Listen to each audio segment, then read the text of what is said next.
All right, well, time now to have a look at the morning's newspapers, and with us to have a look through is the editor of The Big Issue, Paul McNamee, and the broadcaster, Thomas Copeland. But before we hear from them, let's take a look at the front pages of the morning's newspapers. The Mirror quotes the head of the Royal College of Emergency Medicine, who said that delays in care could be killing 500 patients a week.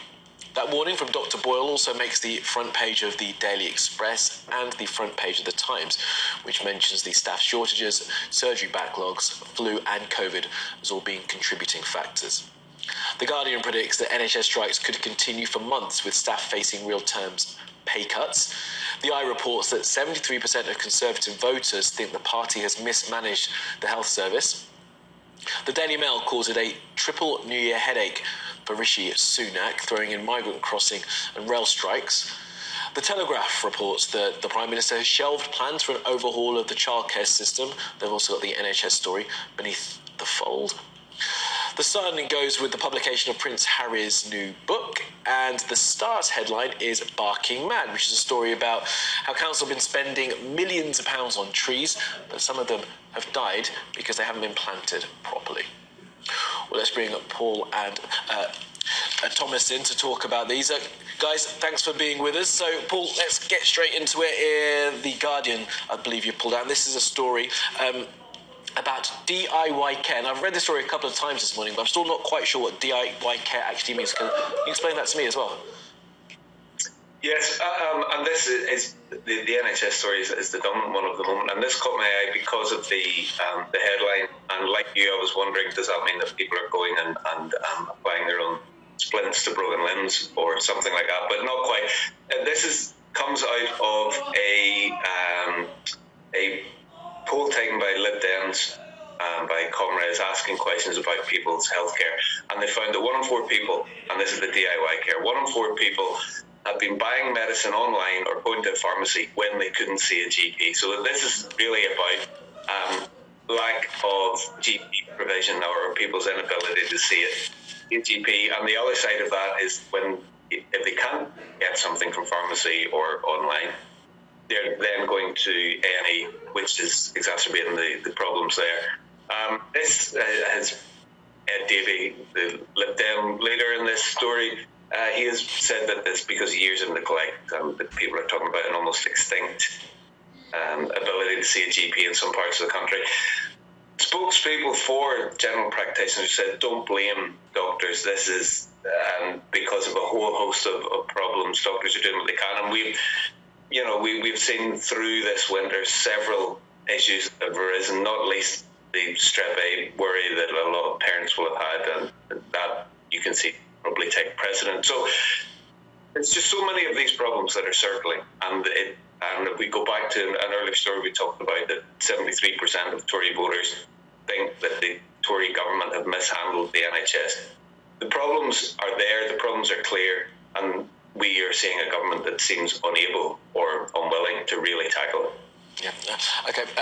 Thanks for that, Paul. Thomas, you pulled out a story here about social media and its impacts on children's health. Just talk to us about this, and just tell us, how big is the study that they're basing this on?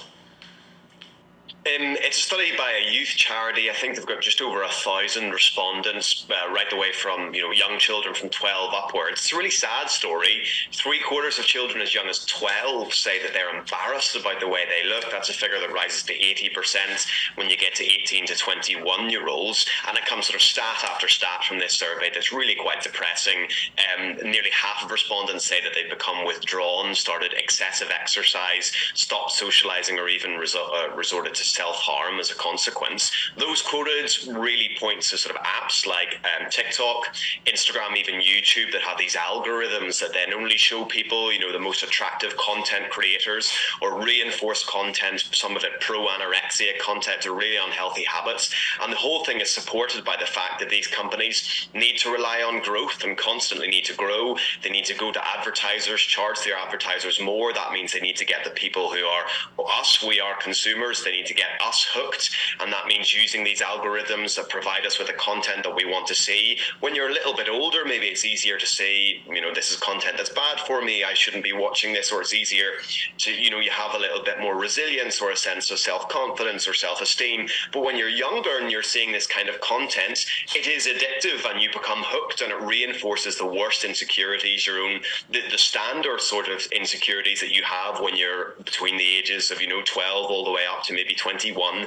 That's reinforced, and young people are helpless in the face of this. And it's clear to see, in terms of the impacts, link it up again with the NHS, a number of the demand for eating disorder services on the NHS has risen by 2/3, risen by more than 66% since the pandemic. And of course, as a consequence of waiting times being the state that they're in currently, only the people in the most extreme cases get to be seen, and that creates an even further backlog. So it's really difficult I hate to end on a depressing note, when you have social media companies that rely on these models, as so many companies do, that they need to continue to grow, they need to continue to give returns to investors, to shareholders.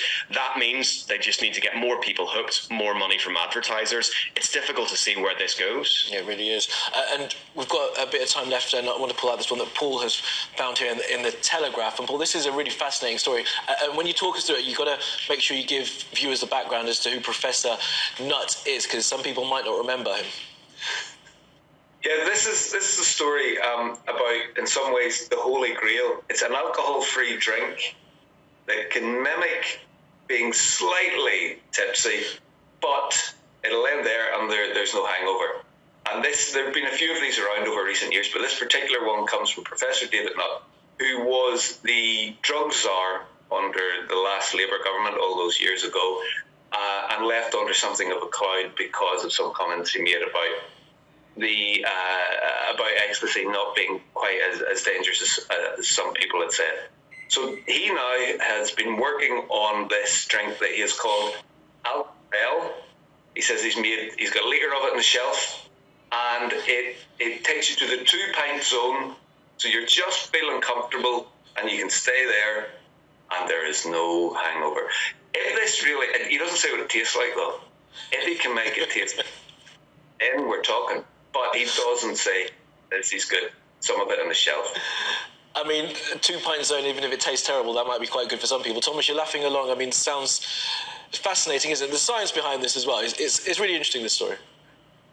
Well, yeah, I was going to say, I wonder what the price is, because, certainly if anyone was out over New Year's Eve, they will have noticed extortionate prices almost wherever you go.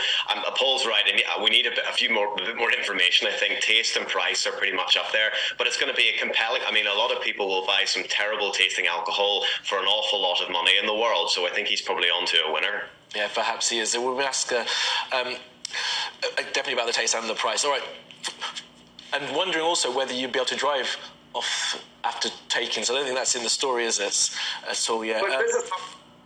So potentially, yes. I mean, it's about mimicking booze without any of the effects. But then, if you are in the 2 pint zone, how are your reactions? That is a good question that is not answered. We'll try and find that out in the coming days. All right, Thomas, let's pull up your last story, because this one has been making me chuckle every time I've read it this morning. It's on the front page of the Star, and this is about trees being planted that aren't being planted properly and millions of pounds being wasted. Yeah, very quickly, £11 million of taxpayers' money since 2015. 80 councils engaged in these tree planting schemes since 2015. Problem is twofold. One, they say experts are telling councils, you don't know what you're doing. Down in, I think, Norfolk, an expert from the University of Kent saying that their local council was planting trees in May and planting them in all the wrong way. The other problem is there seems to be no monitoring going on. So I think a quarter of these councils keep no records of the tree survival, including Brighton and Hove, who spent £400,000 on these schemes since 2015. So more work needing to be done, keeping a track of whether the trees are still alive. Yeah, definitely. All right, Thomas, Paul, thanks very much. We'll find out whether you can drive after drinking that as substitute alcohol. Guys, thanks so much for being with us. All right, plenty more to come on the next hour of Sky News Breakfast, including the latest on the pressure facing the NHS.